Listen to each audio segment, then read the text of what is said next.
All right, let's think about this for a second. When you're watching a movie, or just scrolling through your feed, who's really in charge? I mean, who actually controls the message? Is it the person who made it, or is it you? Today, we're going to dig into this idea that, you might be way more powerful in this whole process than you've ever realized. So let's get right into it. So, let me ask you this, and be honest. Are you a media zombie? Seriously, are you just a passive brain, kind of wandering through this digital world, soaking up everything you're told without even a second thought? I know, it sounds super dramatic, right? But believe it or not, for a really long time, that's exactly how the experts thought about media audiences.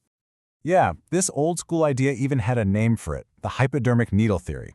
The thinking was that media could literally inject ideas and beliefs straight into our minds, like we are all just this vulnerable, passive public waiting for our dose. But then, something changed. A new idea started bubbling up, an idea that was all about giving the audience its power back. Now, we're not talking about a minor tweak here. This was a total 180, a complete flip of the script. Scholars started to realize, hey, wait a minute. People aren't just empty buckets waiting to be filled up. No, they're active participants. They're constantly involved in the conversation, always shaping the meaning of whatever it is they're consuming. And this is the absolute heart of what we're talking about today. The idea is that the meaning of a movie, a song, a meme, whatever, it's not set in stone by the person who made it.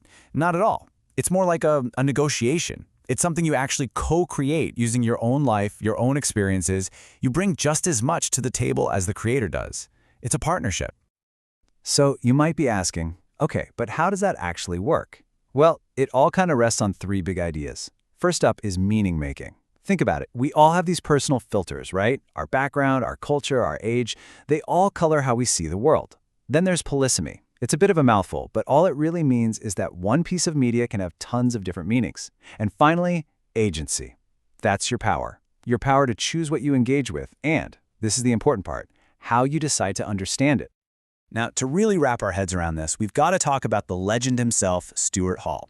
He was this brilliant cultural theorist who came up with a game-changing model called encoding/decoding. And what it did was give us a vocabulary, a way to talk about exactly how we, the audience, actually make meaning. So Hall basically said that we decode or, read a message in one of three main ways. You can take the dominant reading, which is just accepting the message as it was intended. You can take a negotiated reading, where you kind of tweak it to fit your own life. Or you can have an oppositional reading, where you just flat out reject it.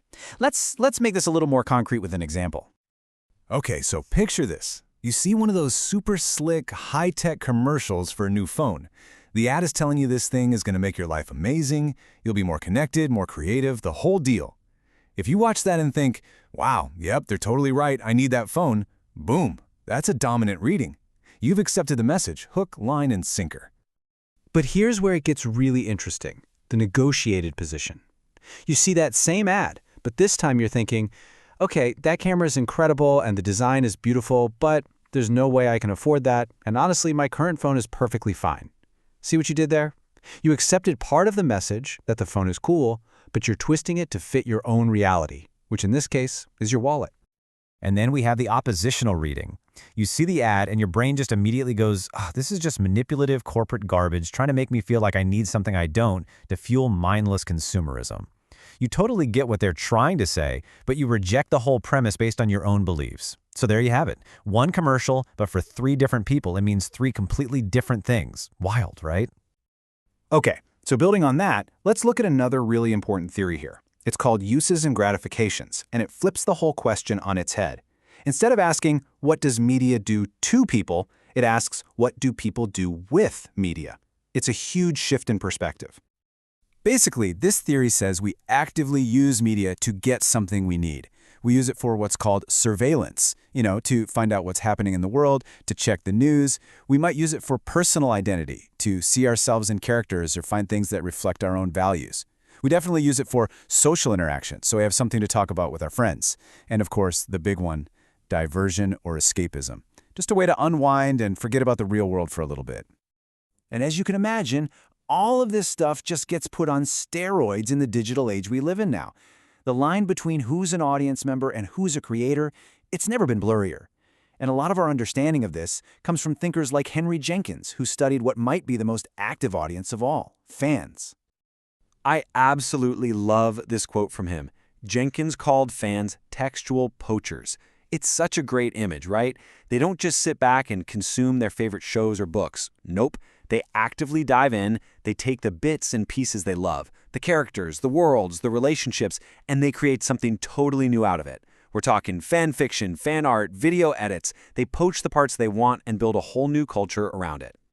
And that leads us right to this really important modern term, the prosumer. It's exactly what it sounds like, a mix of producer and consumer. And think about it. If you've ever made a meme, if you ever posted a reaction video, or even just written a super detailed review of something online, congratulations, you're a prosumer. You're actively shaping media culture, not just passively taking it in.